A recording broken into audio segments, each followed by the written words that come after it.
In today's biased news, U.S. banking is on the brink.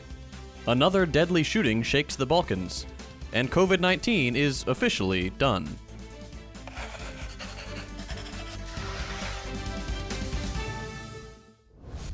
Yesterday, a study on the fragility of the U.S. banking system found that 186 more banks are at risk of failure, even if only half their uninsured depositors decide to withdraw their funds, as reported by USA Today. The report posed the question, quote, "With the failure of 3 regional banks since March, and another one teetering on the brink, will America soon see a cascade of bank failures?" According to a Bloomberg report, San Francisco's Pacific Western Bank is considering selling as a result of large declines, with a drop of 39% on Wednesday night. Last week, First Republic Bank became the third to collapse in 2 months, the second largest bank failure in U.S. history after Washington Mutual, which collapsed in 2008 amid the financial crisis. This follows the failures of Silicon Valley Bank and Signature Bank in March. According to the report, quote, "Regional banks are failing because the Federal Reserve's aggressive interest rate hikes to tamp down inflation have eroded the value of bank assets such as government bonds and mortgage-backed securities. What all this means is that, with increased interest rates used to fight inflation, the value of long-term assets like government treasury bonds falls because they become less attractive options for purchase. During the pandemic, loan lending was low, but deposits to banks were high, so many banks bought up securities and bonds. With the value of these long-term assets falling, banks with financial issues may have to sell off these assets with rapidly declining value, resulting in serious losses and even possibly failure of the bank entirely." The report says, quote, "That, in a nutshell, is what happened to Silicon Valley Bank, when turmoil in the tech world forced many of the bank's customers, largely tech startups, to withdraw their deposits. As is typical in capitalist economies, the financial destruction of an entire society occurs due to undemocratic decisions made by an unaccountable group of oligarchs, and normal people pay the price for it.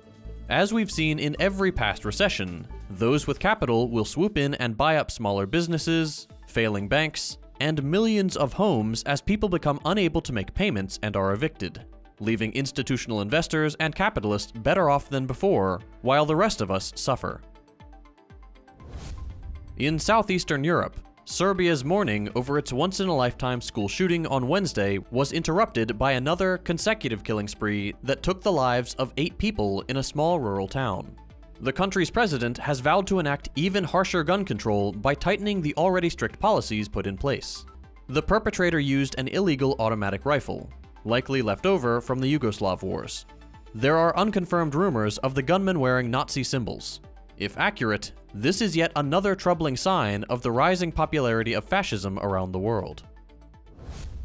In Russia-Ukraine news, a drone was seen flying towards the Kremlin and exploding this week. The Russian Foreign Ministry is blaming Ukraine for this, quote, "provocation," while Ukraine is completely denying involvement, a similar scenario to the suicide bomb destruction of the Crimean Bridge last year.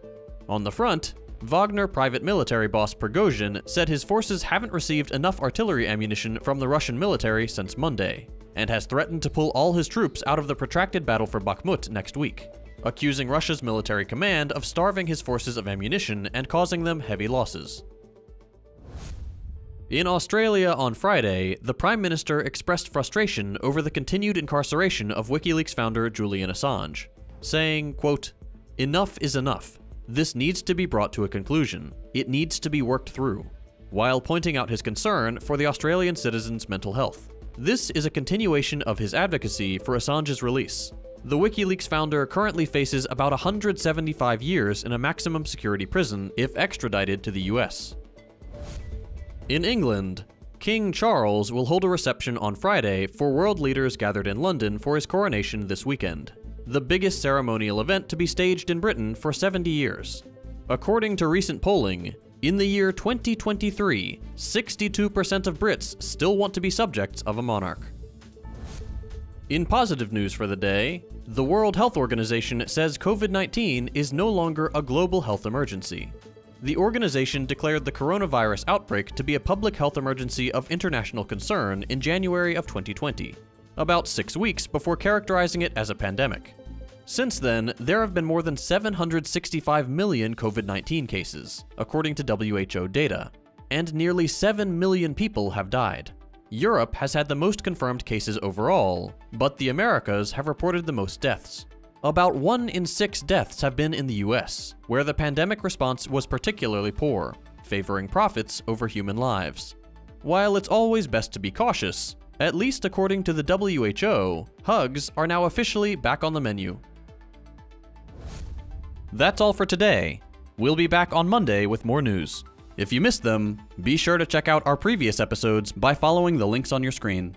As always, you can support the show and get the news in text form a few hours early by becoming a patron at patreon.com/firstthought.